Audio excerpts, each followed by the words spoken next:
this is kind of examples of the way that we worked in Ukraine and kind of how, and in a way, none of this is rocket science. It's about employing all the tools that the internet has to offer, I guess. And in a way, it's something that lots of people are doing lots of bits of. What we're trying to do is make sure that we're doing all of that all the time. Fine, there we go. Okay, so we had Henry Langston, who's our news editor in the UK, and as soon as the protest started there, he flew over and is a great photographer himself, as well as journalist, as well as writer. And at the time, he was tweeting and sending photos. And in a way, I guess, sort of for us, Twitter feels like a newswire, if you know. It's the quickest way of getting information out there, getting pictures out there that will then move around. Will be shared, probably. Very quickly after that, in fact, that evening, he was back at the hotel and he wrote a long-form piece of journalism that went on the website. After that, our camera team, who were also on the ground, cut a very, very short clip together, and we were using Instagram and we were using Vine to share trailers and clips of what was coming up.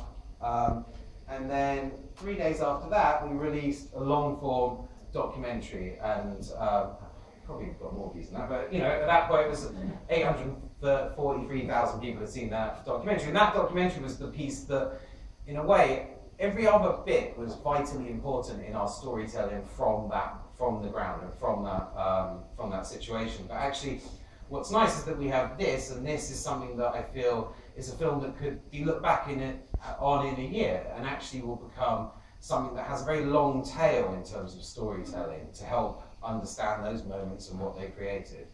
And I might even have a clip of that.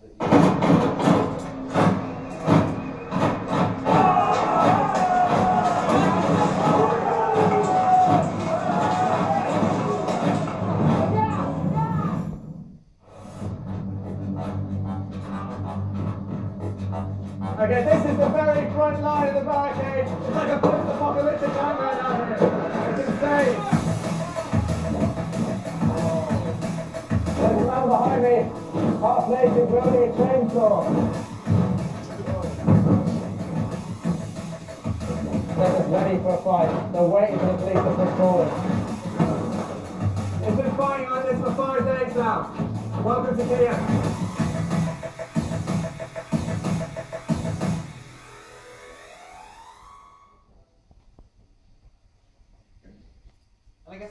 Is that everything that we're making for an audience that we think is a very global audience, and is a very connected audience. And you know, I guess what that means is that one of the things that I think we think about is that stories are as important anywhere in the world. And if there's something that we think our audience can respond to, then we get people there as quickly as we can. And you know, as Alex said in that video, whilst everyone's looking at Ukraine, this is what's happening in Venezuela. And I think, you know, that's the big ambition of what we've been doing is for years we've been making documentary current affairs, and all we're really doing is doubling those efforts and trying to be in as many places as possible. But that means that also some of the formats are changing, and that means making sure that we're using Twitter in the best way possible, making sure that we're using short form and we're using long form.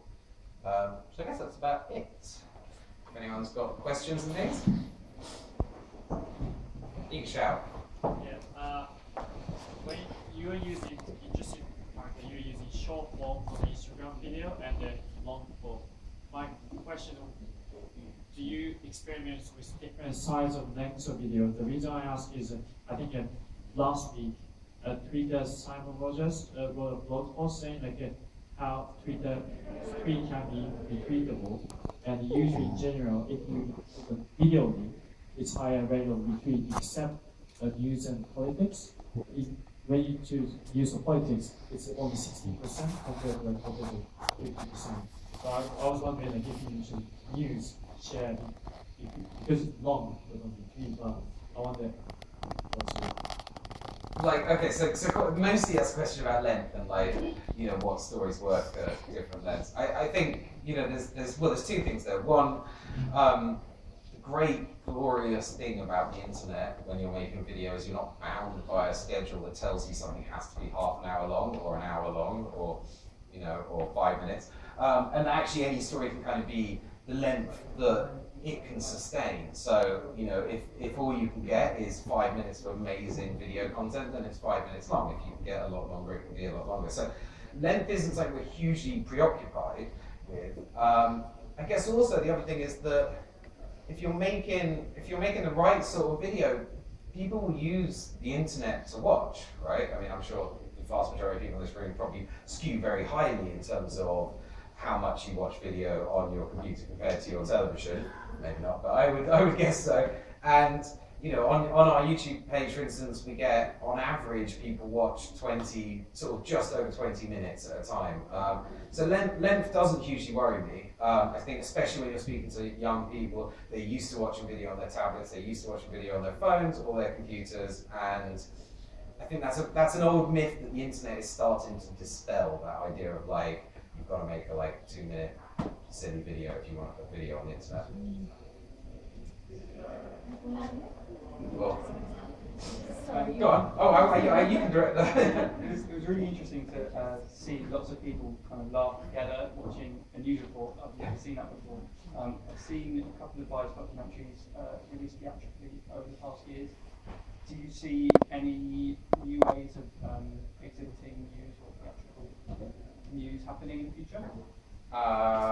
Yeah, I mean, I think, you know, again, that's sort of, even the thing I said right at the beginning, it's like, where does news and documentary and, you know, and journalism kind of intersect, and where are the lines? But you know, at the moment in America, we have a show on HBO that's very much a news show, and in the kind of vein of 60 Minutes, or, you know, it's an investigative documentary news show. And that exists in long form on broadcast. We are doing lots of feature documentaries this year.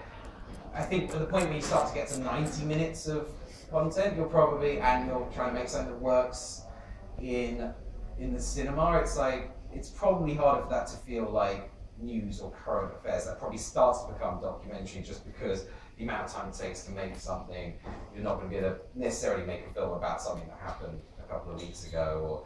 But yes, I think documentary's doing pretty well in cinema at the moment, you know.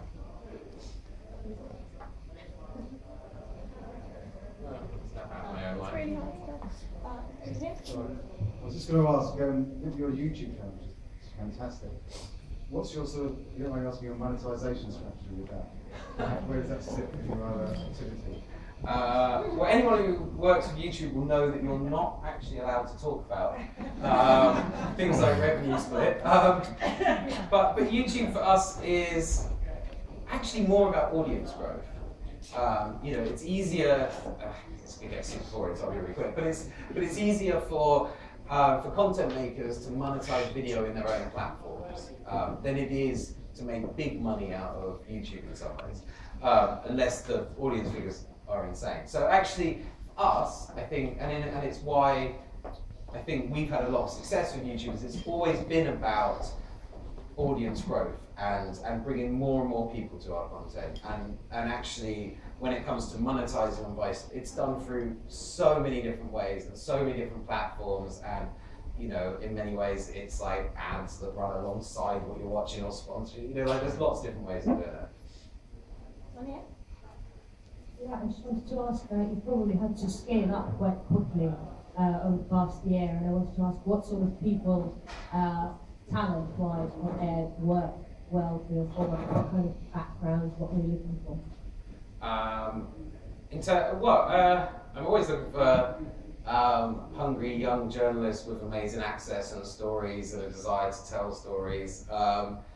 You know, I think we have an interesting balance in the way our kind of the way our sort of dynamic of our company set up, in that there's as everyone would expect, there's like tons and tons of tattooed 22-year-olds, and then there's also kind of a bit of a gap, and then there's like a few kind of older heads who make sure that we're not about to get anyone killed.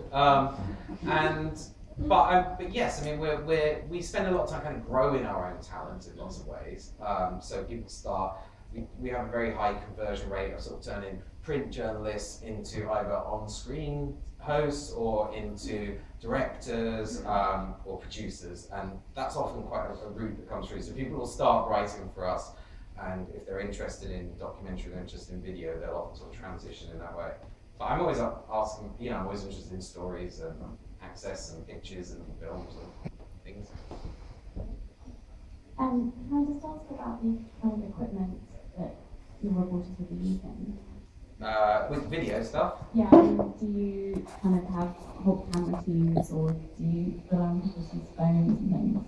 Yeah, I mean, in a way, when it's interesting. It's not a huge reveal, if you know what I mean. Like, actually, I think what might be surprising is how conventional a lot of it is, and we don't. I sort of don't think, one of the things we're not sort of citizen journalists, if you know what I mean, and we're not, yes, we use mobile phones, but we use those when we're live streaming. When we're making films, we're actually using quite high-end cameras with, really good DOPs or camera people, and actually I think the thing is our production processes are actually quite ambitious in many ways, and in terms of, we spend a fair amount of money per minute of what you see on screen.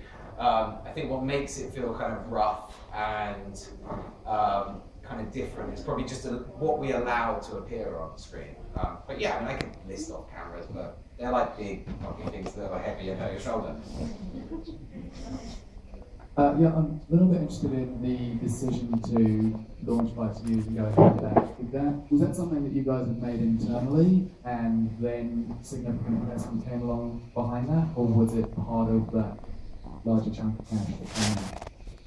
It was, well, I mean, there's two things. So the sort of editorial reason we did it, I sort of spoke a bit about already, I guess, which was that we realised that there was a space there, I think, and that actually, I mean, there's lots of publicised figures about young people turning away from conventional news media, and I think we thought we had something we could offer there. It was something that sort of senior management in our company had been quite keen on the idea of doing for a long time, and I think we spotted a place to do it.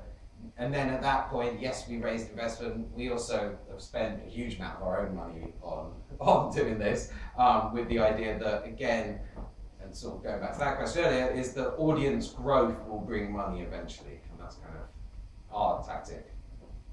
So I guess the question about audience growth and how you see it expanding. Do you mainly see your reviews for your videos coming in from your website, or how much of it is coming from external networks, and how are you looking to grow that? Yeah, I mean, actually, yes. So, I mean, at the moment, I can't remember what the stats I've used, but at the moment, in terms of people coming to our sites and networks, we reach about 130 million people a month. But primarily, way over 50% of the people that view our content don't come through our homepage. They come through socials, they come through Facebook, they come through Twitter. And so, and again, I guess that's the point, is that actually, it's important that all our videos are sort of able to travel, and kind of that editorial voice in terms of how we tweet about something, how we talk about something, which is probably why there's parody accounts talking about the way that we talk about things, because it's like we've tried to develop a bit of a style of how we talk about something to make sure that not the only way that someone can get to us is through our homepage. And I think, I don't know, I find less and less, even just personally, the way I use the internet is I very rarely just go straight to a homepage, apart from, maybe a couple of places. Do you see Vice as always doing, the kind of content you showed this evening, which is was famous for, or is there any internal ambition to be a general, news publication, to do all types of news? I guess the easiest answer to that is we've always done journalism, right? So even 20 years ago, when we were kind of counterculture fanzine, the first couple of issues, there were still bits of long form journalism in there amongst record reviews, etc. Right? So it's always been part of what we've been interested in. Will we? In terms of how we will build news, I think it's about just doing more and more. I guess the point I was making earlier is the one thing we're probably not going to be doing is trying to desperately chase a news cycle or do breaking news on subjects that we don't think we have anything to offer to. So it's editorialized, and it's about trying to talk about things that we think we have something to offer. Obviously, the more people we employ and the more people who have things to offer, that will grow. But you know, news is also not only what we do. You know, we make music content, we make food content. You know, lots of things. Yeah, I was just wondering how you kind of think about finishing a story, because with lots of these dispatches things, they're like ongoing, and obviously you seem even more embedded than a lot of news journalists are. So like the Venezuela thing, like you obviously got your guy out there, and he's obviously involved in the UK as well, and like putting them out is obviously a big deal. So like when do you, the Venezuela story is obviously ongoing. Yeah. So how do you choose when to finish something like that? I think we're still, the honest answer is we're still learning. Sometimes we'll you know, hang around, you know, way after there's anything particularly revelatory going on, and sometimes we'll pull someone out before we probably should have.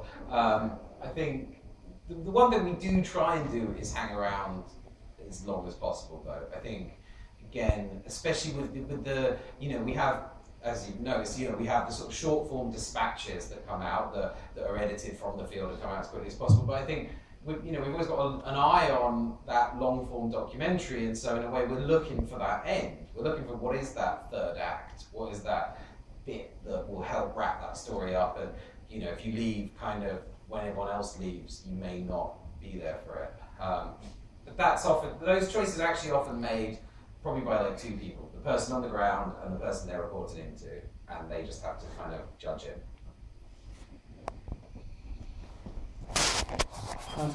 All news organisations are funded by someone, and so they all have constraints. And I'm just wondering what you feel most constrained by. Apart from your silences. You've got a terrible cold. I was trying to cover the mic. What do I feel constrained by? I mean, yes, we're funded by lots of people. We don't have pressure from our funders yet, especially because we still, Vice still owns the vast majority of its company. I'm constrained by my bosses to not make crap stuff. But honestly, in a weird way, it's the audience. It's like, you know, actually, you know, what's really interesting, again, YouTube helps with that, Facebook helps with that. People are very quick to tell us when they think something's crap, and often quite, you know, viscerally. And actually, I think that's the thing that really pushes us, or that's the thing that makes us worried about what we might put up. But yeah, at the moment, I think you know, that's something that happens all the time. At the moment, we're trying not to be constrained. We're trying to run to as many stories as possible and tell them in the best way that we can until we run out of money. Hi. With your message about taking on news on your own terms, it kind of reminds you of like Al Jazeera's model on kind of like featuring. Is that like something